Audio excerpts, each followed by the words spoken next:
heavy legacy which we inherited from the former regime. However, the one thing that we bet on is that we started off with the support of our people, and this is what actually helped us deliver most of the successes over the past year. Another thing is the support that we received from our colleagues and our partners. Everybody stood by Syria, to be frank. Everybody stood by us over the past year, and definitely the next few years we'll see a lot of excitement, we'll see a lot of enthusiasm, a lot of looking to the future and moving towards the future.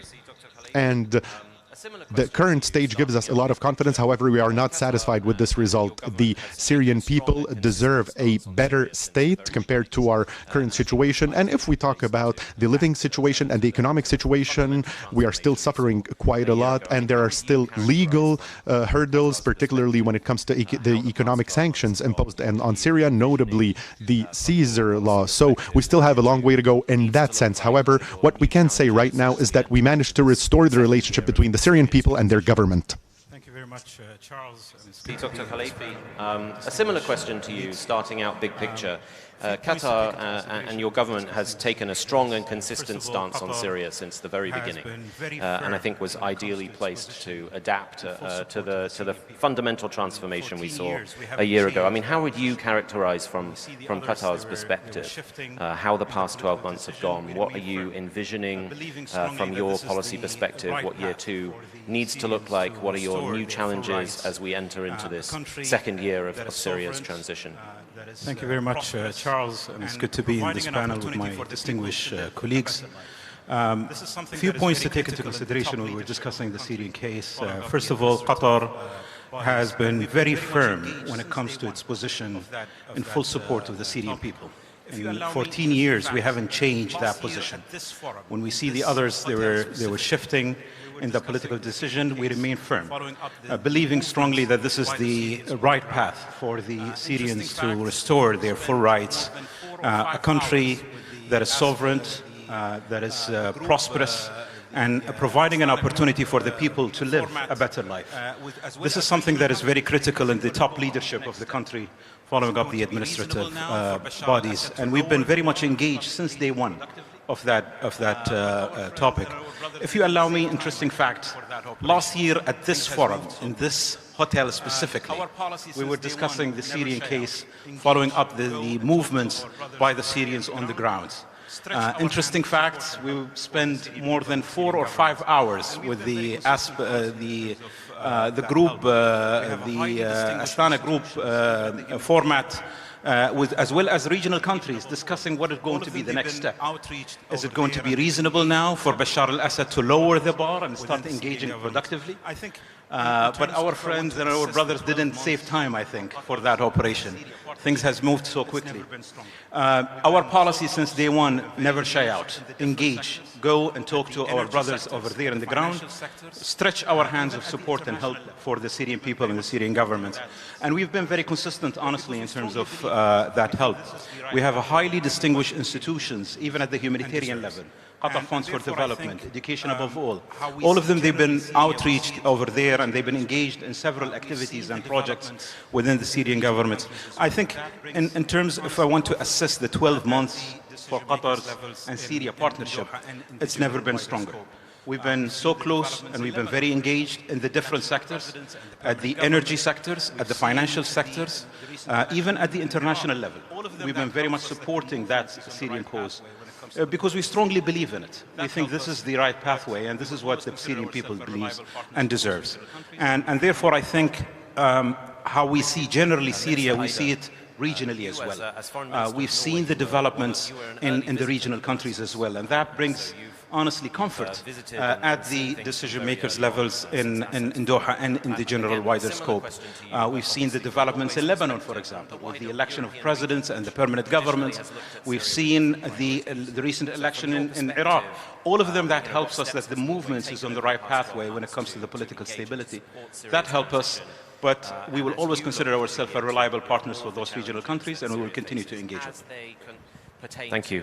Minister Aida, You, as Foreign Minister of Norway, you were an early visitor to Damascus, and so you've visited and seen things from very early on since Assad's fall. Again, a similar question to you, but obviously from Norway's perspective and the wider European region, which traditionally has looked at Syria with different priorities. So from your perspective, what steps has Norway taken over the past 12 months to engage and to support Syria's transition? And as you look to year 2, with all of the challenges that Syria faces, as they pertain to Norway and to wider Europe, what's your assessment tonight? Thank you, Charles. So I also vividly remember the Saturday of Doha Forum a year ago, where in the morning panels we were discussing whether ever Assad would go, and in the afternoon panel he had left. So it was very much being present at a very historic moment. And I was looking back at the statement I made and many of my colleagues made, and found out that they were quite good. We said, this opens up an opportunity. It will not be easy. The new forces, the new government needs our support. We need to give this a chance. We shall not be naive, but we need a process that is Syrian-owned and Syrian-led, and we want an inclusive Syria. And I also argue that if we do not give this opportunity a chance, we will probably be right. I mean, if we assume it will fail, we will help it to fail. If we, however, we assume that it can succeed, we might contribute to the Syrian success, but the success has to be a Syrian success. And I must say, recognizing the long list of challenges that the government still faces, and let's not be naive, I think on balance this year has been well spent. And I have to say, being a frequent critique of the international community, this time we got it right. There was a broad agreement from a surprisingly early stage that we should not leave the new government with inherited sanctions for the failures of a previous government. Well, let them at least do their own failures before we sanction them. And that argument, I went, as you said, early January, when an early visitor came out very strongly, arguing with our American friends, our European friends, we need to do something on these sanctions, and that largely worked. And I think that encouragement was so important, and my early meetings with President al-Shara was very much focused on practical aspects of economy, the need for early recovery, to reap this peace dividend while people still had trust. And I'm proud that we were able to establish links on energy, on health, on transitional justice, on other key issues, but also increasingly working with the government. And we were early in working with the government directly, and in hindsight, I think we got it right this time. What drove that? Yes, absolutely. And Ambassador Barak, just tying on to exactly what Minister Ida was just saying on the question of engagement and sanctions and all of the developments we've seen take place over the last 6 months or so in particular. It's not a secret that there were components of the Trump administration that were probably skeptical of Syria when President Trump first came into the office. But of course in May, to the President's huge credit, he took the step to meet with President al-Shara in Saudi Arabia and fundamentally changed the game. So my question to you really is just, what drove that decision and the extraordinarily bold, I think, step that the US government has taken since, which has broken every record in terms of sanctions relief and diplomatic engagement in post-conflict environments. Guiding or providing architecture. Number one, thanks, Charles, for heading this super important panel. But I think, and you heard from Don Jr., who I'm so proud of for everything that he and his family has accomplished through great political battles. But with credit to my boss, President Trump, which is not political, right? The vagaries of the West are not attributed to one political party or another. But since 1916, the West has not done a very good job at guiding or providing architecture to this region. Since Sykes-Picot, almost every decision that the West has imposed on the region, rather than letting the region evolve itself, has been a mistake, and we're living with the aftermath of that. So, although President Trump may be unpredictable in some senses, he's really not. He's studied. And he saw the vagaries of the past, of what had happened with our interference in coups and regime change from World War II. We invented everything, right? We invented NATO. We invented the United Nations. We invented UNESCO. We invented the CIA. We invented the Marshall Plan. We invested Bretton Woods. And if you were to evaluate all of them and their efficacy on this region, you'd probably give them a very low mark. President Trump had studied the situation, and quite honestly, when he got off the plane in Riyadh, Saudi Arabia, and the Crown Prince had invited the foreign minister's boss, President al-Shara, he made a determination on the ground based on lots of study that this region is about athletes. It's not about federalism. It's not about democracy. It's not about centralization. It's about leadership.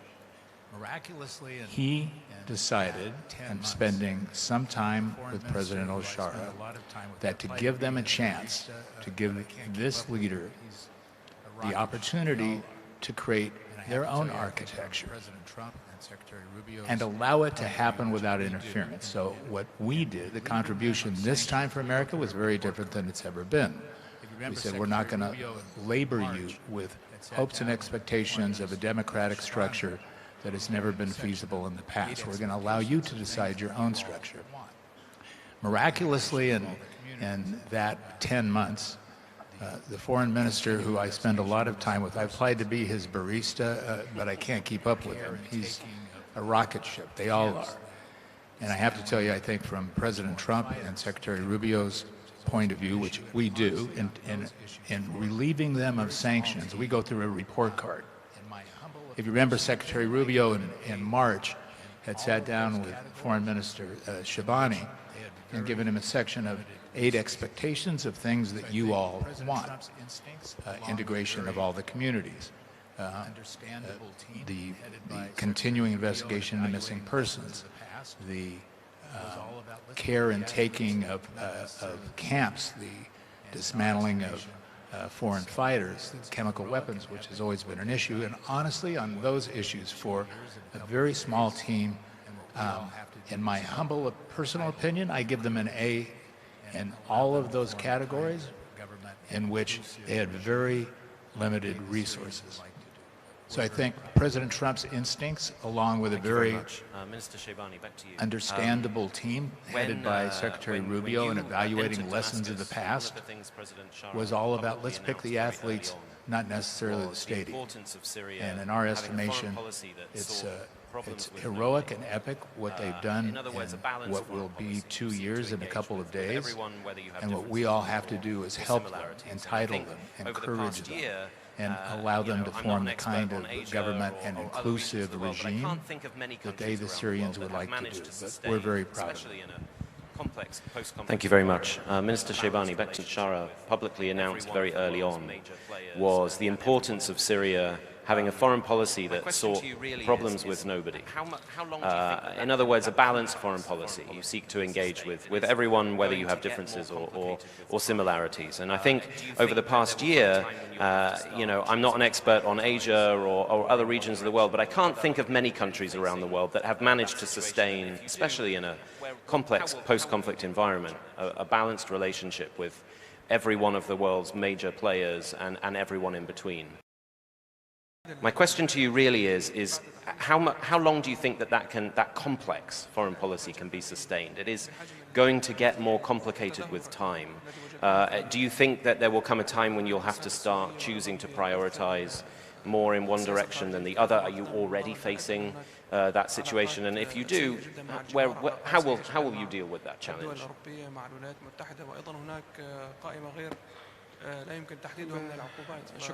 With Europe and with the United States, and there was a very long list.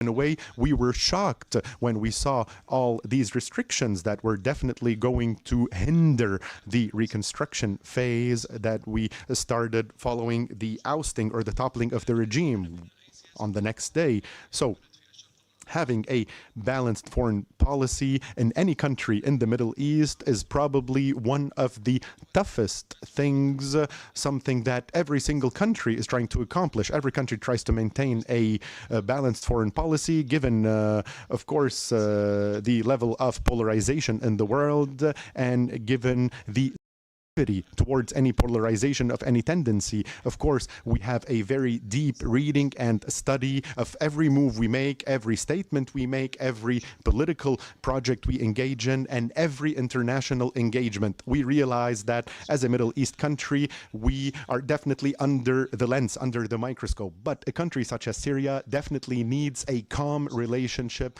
with everyone. And we need our countries to help us with this policy. We set out the intention, we set out the moves. However, the response from other countries should also help us accomplish this mission, because we are rebuilding a country that suffered a 14-year war, and we definitely need a lot of friends. We need all the friends we can get. We can't pick and choose. We can't be selective, and we cannot resort to alignments, even the traditional ones, because any alignment will definitely hinder or hamper the reconstruction phase. So after we got rid of the destruction regime, which is the former regime, we set up the construction government, and the construction or reconstruction government needs security, stability domestically, and stability internationally and regionally. And this is what we're working towards with our regional partners and international partners. We need intense economic development, we need investment opportunities, and we need diplomacy that will facilitate these two pillars that I talked about. Of course, today, if we look at Syria, we have a lot of good relationships across the board, and we hope that this experience will be a source of inspiration in the region. We believe that we will be successful because there is an international will in order to ensure our success, and there is quite a lot of admiration because the diplomacy we have in Syria is clear, transparent, and to put it blankly, we don't beat around the bush. We focus on one objective. We have suffered greatly as a result of the war. We want to rebuild our country, and so we need all the friends we can get. We do not want to be part of any alignments. So I think, given this contest so far, we have succeeded. Perhaps in the future there will be challenges, and potentially Syria might be dragged into sensitive situations. However, we will always try to refocus our policy. We are at the same distance from everyone, and we want good relations with everyone, relations built upon collaboration and economic and political partnerships. Thank you. So just to exactly tie into that question, Your Excellency Khalifi, the Middle East has experienced quite a profound time of crisis over the past couple of years. And there's a sense to which, whether you look, west, east, north or south, the region appears to be in a state of flux. Of course, the aspiration and the objective here is that should all offer an opportunity for a more peaceful future. And I think Syria has a kind of central role geographically as well as strategically to play in there. But as Minister Syebani was just saying, there is the potential that Syria could face some sensitive geopolitical challenges in the coming month. And of course, there are sensitive internal challenges in Syria too. So I just wonder, without wanting to put more things on your very busy agenda, is there an opportunity for a country like Qatar, which specializes so much in mediation, to attempt to tackle or add to the attempts to tackle some of those sensitive geopolitical challenges that surround Syria today? Well, first of all, Syria is on my agenda. And on behalf of the State of Qatar, we've been, as I told you, the strategy is to continue our direct engagement with our Syrian colleagues on the different sectors. In the past 12 months, we were focusing on the main infrastructure within the country: aviation, financial industry, energy. The projects that we have accomplished so far is pleasing. However, it's still not enough. There are still more potential for Syria to prosperous with other areas and other fields. And I believe the openness that we have seen from President Shara and from the governments to international investors to join and play an important role within the future of Syria is something that very critical and will put Syria in a unique place in the future. One element which worries us a lot is the security element. This is something that I believe, and I had a thorough discussion with our savvy lawyer and friend, Savvy Ambassador, I apologize, and friend Tom Barak on the security element and the importance for Syria to be preserved and the people will feel safe within the country, something that is extremely important. The Israeli aggression on Syria is unacceptable, and this is something that needs to stop. Syria needs to be provided with the opportunity to do that, and we've been calling for the international community to hold that responsibility of preventing any further escalations on Syria. This is something that is equally treated on Lebanon, where we see the government is acting around the clock in developing and improving the internal situation in the country. So those countries in the region needs to be provided with that opportunity. And I believe empowering in the next phase, if I can see how Syria can move in the next phase, focusing on that security element is something that is extremely important. We will continue our engagement with the Syrian governments on that angle and other angles as well, and also our direct coordination at the international level. I mean, you might heard in the past of what we call by the Friends of Syria. This is an important group. We needed to revive the international coordination on the Syrian file to put it on top when it comes to the important matters that the Syrian governments needs to take into look, or even work closely with the Syrian governments to overcome many of those challenges. I believe in the upcoming months, it will be very critical for us to engage even further, to work closely with the Syrian governments to combat many of those challenges and especially the security threats that the Syrians are facing, encouraging and continue to encourage the governments to take the important steps for the Syrian people. And I believe we had a very thorough and transparent engagement also with the Syrian governments on that line. I honestly, among the other cases, and you gave us a very good introduction about the, sorry to say this, but the unfortunate situation that our Middle East is in, that there are still hope. And we see hope in Syria. And we think the future will be, inshallah, better. Thank you. Yes, inshallah. I totally agree. And I think you hit the nail on the head in terms of greater levels of international coordination and coordination with Damascus. And I think as we enter year 2, that will be all the more important. Minister Aida, on a slightly different tack, the international aid space has taken a significant hit and challenge over the recent years, not just because of instability, but of course, significant cuts from the United States have placed more of a burden on other traditional donors to the international aid world, of which Norway has played traditionally a significant role.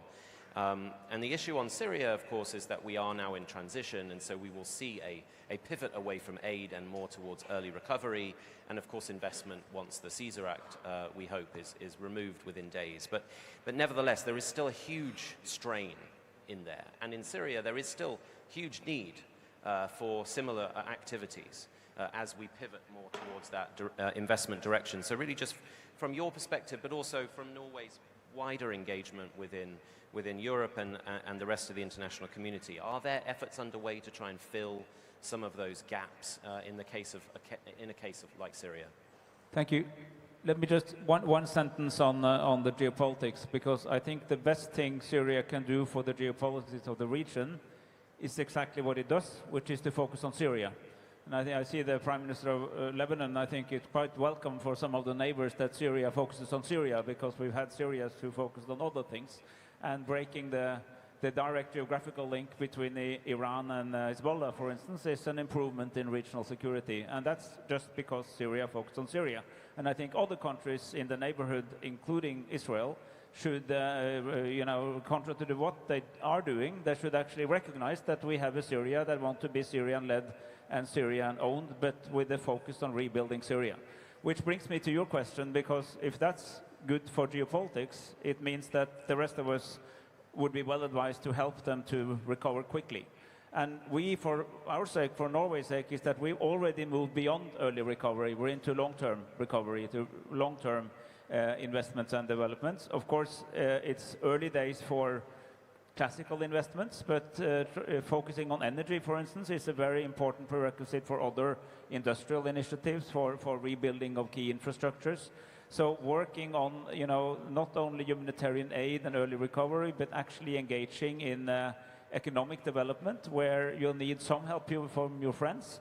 But Syria is a country of traders. It's in the middle of the region. There's a tremendous economic potential that the president and the foreign minister and others keep speaking about. So it's really to connect to that, and let's not wait too long, because if we don't act early, you know, more negative trends can follow.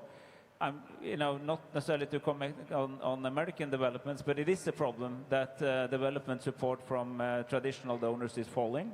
It happens with USAID, but it also happens with other countries, sometimes for ideological reasons, sometimes more for lack of money. That means that the rest of us who are still in need to use our money smarter, and also think about how state development money can also you know, in a more immediate and faster way, inspire private investments and more traditional economic recovery and opening up for trade. Thank you. Ambassador Barak, this is a tricky question here, which is, rightly or wrongly, correctly or incorrectly, the United States has big problems. And when it comes to Syria, the issue of Israel has come up repeatedly, and I think that remains a significant challenge. But, and I forces into the state, which has been a challenging file for the last 10 months or so, as well as the challenge related to Sweden. And I noticed yesterday that we now have State Department engagement with the Sweden file, with some meetings that were held yesterday. So I just wonder if I could ask you for perhaps to update the audience on where those three particularly thorny geopolitical and internal challenges stand, and where your and the United States engagement stands on those. Thanks for that very simple question. Look, everything is in process, and let's start from the beginning of America's point of view. America was engaged in one of the most brutal battles ever in history, called the Civil War. Now, all of us in the Western world no longer want to talk about minorities, but the Civil War was a majority in the Union versus a minority, which was Confederates. And we have spent 100 years trying to define, what is that? Is that a federation? Is it a republic? Is it a union? What is it? How do you blend these communities, which have different cultural aspects and different desires, different religions, different educational formats, hundreds of years of their own history? In a country like America, which has a new beginning, how do you do it in a civilization that has thousands of years of history, in which survival was based on the tribe, it was based on family, it was based on your brother? Then it evolved to a community, and then from a community it evolved to religion, and from religion then it evolved into sectors, and ultimately we invented nation states. There was no such thing until the beginning of the 1900s.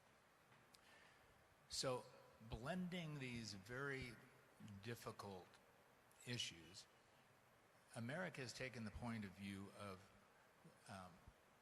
unwrapping the problems that lead to those solutions. And we're trying to do the same thing with Lebanon. We have great new leadership everywhere. Great new leadership in Syria, great new leadership with the Prime Minister Nuaf and President Aoun in Lebanon, great new leadership here, and thank you for hosting, I think, what we all feel is one of the most important forums where we can actually have these discussions in Qatar with Sheikh Tamim, MBS in Saudi Arabia, MBZ in UAE. We have a new set of opportunities.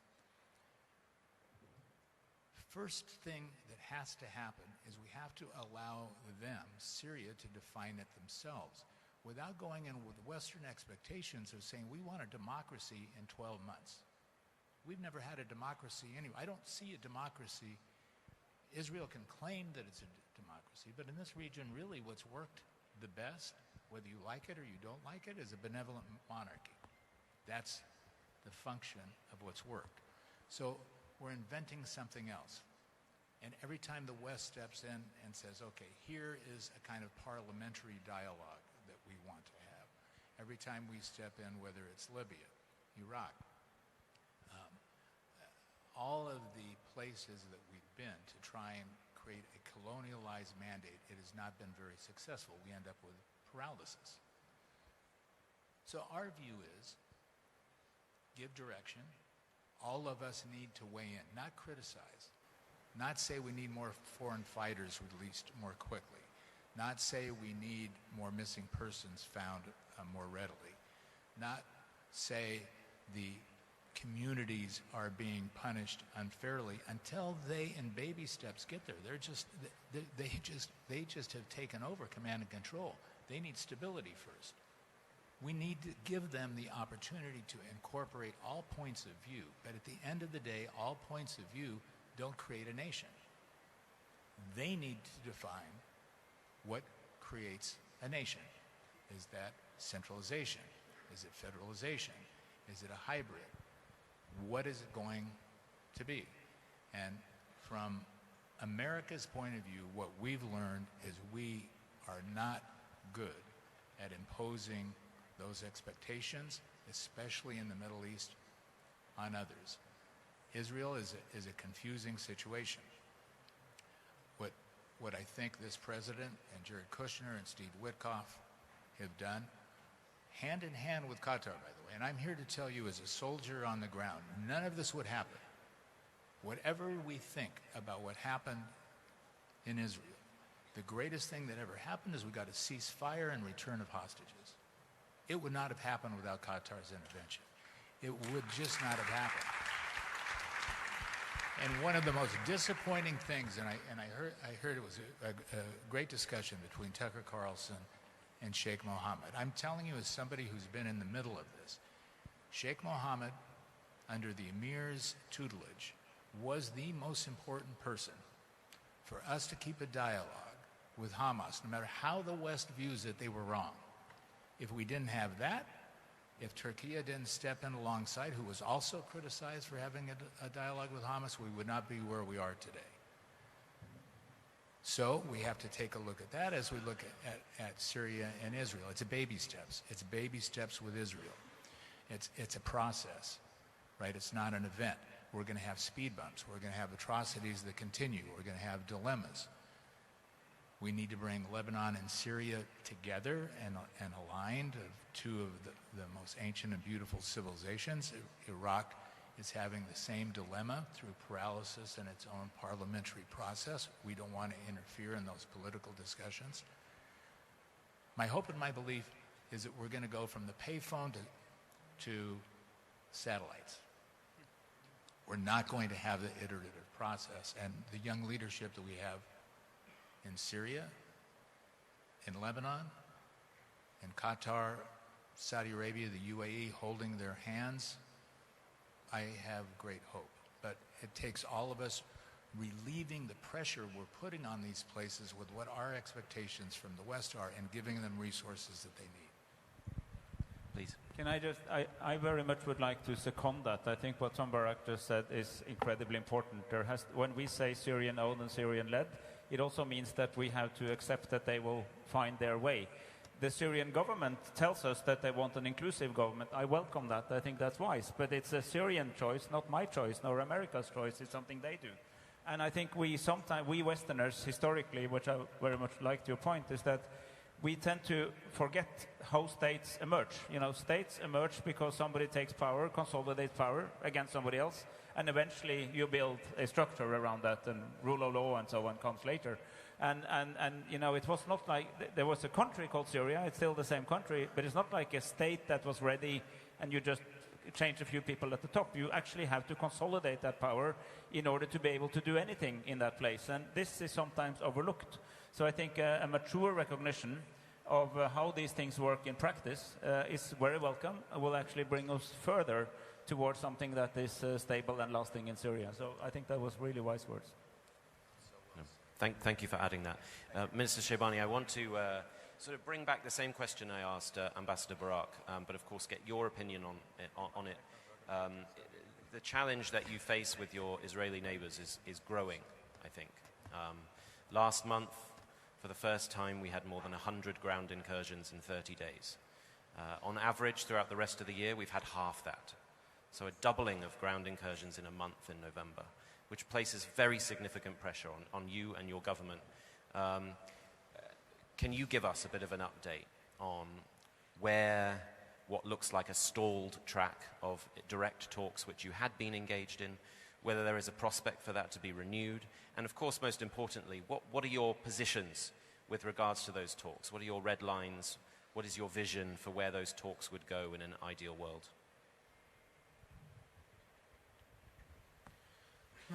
شكرا لكم.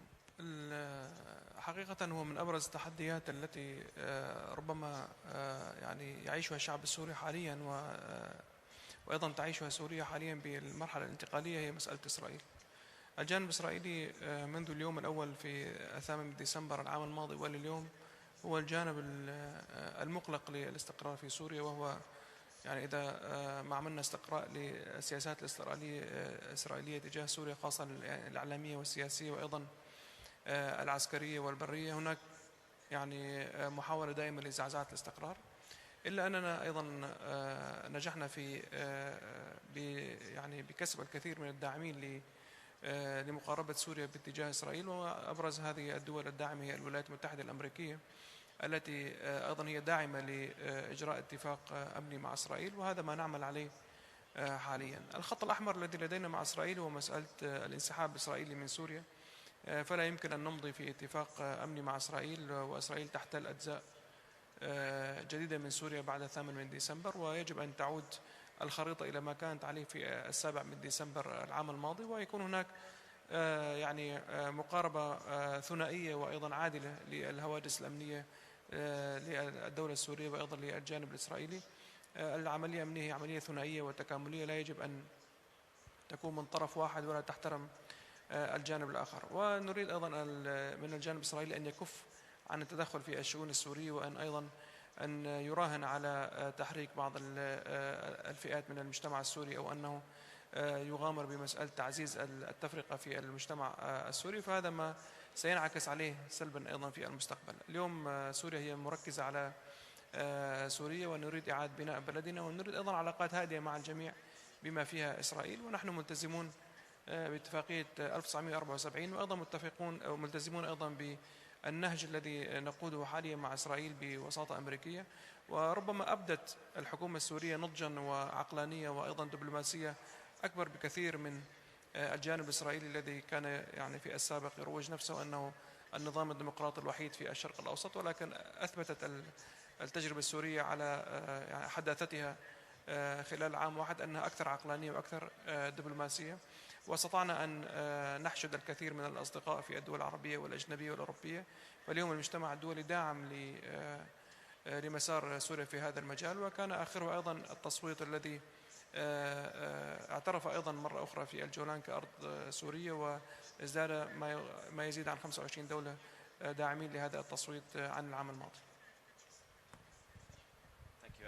And Minister, I might just follow up with one more question before we run out of time to ask you about more on the side of economics and the economy. We are in Washington expecting some good news with regards to the repeal of the Caesar Act, which I think will be a huge opening of the window for all of the investment interest that has been declared, including here from Qatar and from the United States and elsewhere. From a very personal perspective, and I've been back to Syria 5 times since January, I've increasingly heard from ordinary Syrians the idea that, you know, with sanctions out of the way, there is an expectation of rapid improvements in terms of the quality of living. You know, how are you dealing with that challenge that all post-conflict countries will deal with, that the people expect more than is necessarily practical?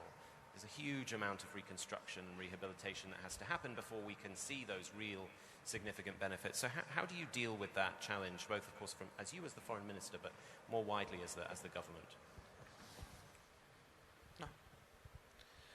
إذا ما بما يخص الوضع في سوريا خاصة بعد 8 ديسمبر، أعتقد أننا نجحنا في أمور كثيرة، وأيضا لا زالت لدينا تحديات كبيرة جدا. فنحن لدينا مقاربة واقعية، ولدينا أيضا اعتراف بالواقع. بالتأكيد لو اجتمع العالم بأسره على أن يحول الوضع في سوريا خلال سنة واحدة من دولة كانت تحت يعني وطأة الحرب إلى دولة متقدمة خلال عام. يعني هذا الأمر يحتاج إلى وقت ويحتاج إلى إمكانيات ويحتاج أيضا إلى يعني خطط يعني مستدامة. لكن ما قلته في البداية أننا استطعنا أن نعزز ثقة الشعب السوري بنفسه، وهذا هو رأس مالنا الحقيقي، أن الشعب السوري يشعر بنفسه أنه قادر على أن يكون جزء حقيقي في بناء بلده. الشيء الآخر أيضا الحكومة السورية الحالية هي أيضا خرجت أيضا هي من بين الشعب السوري، وهي أيضا عانت نفس المعاناة التي عاشها الشعب السوري خلال السنوات الماضية. وأيضا هناك يعني كل وزارة لديها خطة تطويرية في قطاعها. بالتأكيد هناك بعض الأمثلة التي تحسنت في سوريا، وخاصة موضوع الطاقة وموضوع الأمن وموضوع المواصلات. بالتأكيد موضوع الحرية السياسية وموضوع الحقوق وموضوع أيضا المشاركة السياسية وموضوع الانتماء الذي أيضا كان مختفيا أو يعني لم يكن على أجندة الشعب السوري في السابق، وكان هناك يعني غربة يعيشها الشعب السوري في وطنه، واليوم هذا الأمر قد تجاوزناه.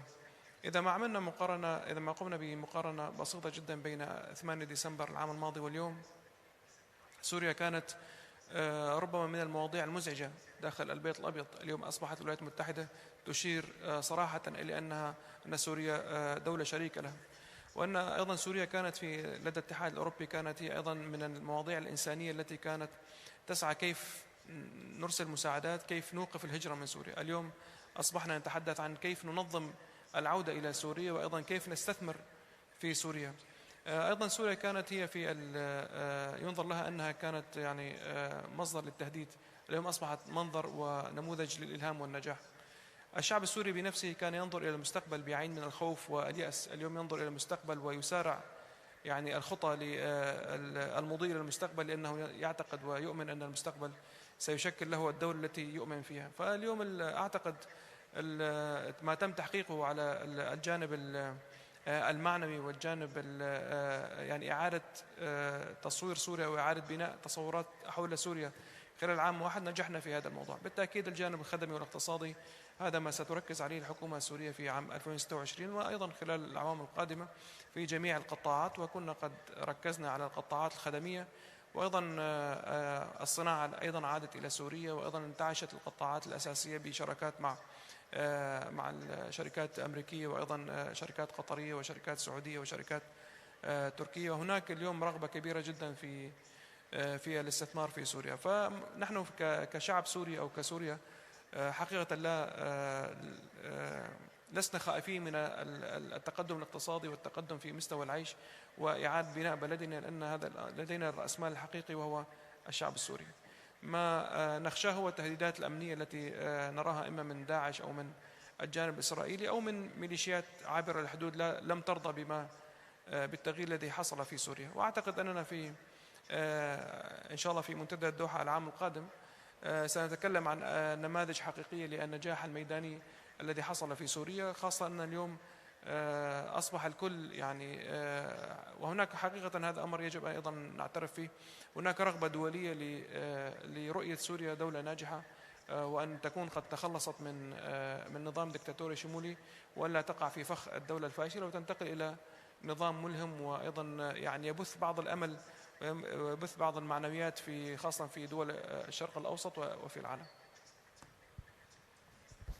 Thank you very much. And you took the words out of my mouth. That was going to be my closing, which is, yes, hopefully when we gather here a year from now, we will be celebrating even greater achievements of stability and prosperity for Syria.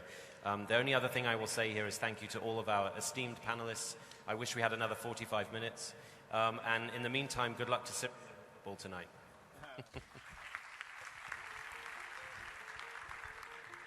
Thank you, Charles, and thank you to all your panelists for this engaging discussion. I will not stand between all of you and one of the most anticipated moments of the day, lunch. But we hope to see you back here at 1:45 when we resume with a newsmaker interview with the Lebanese Prime Minister, Dr. Nawaf Salam. We'll see you back here at 1:45.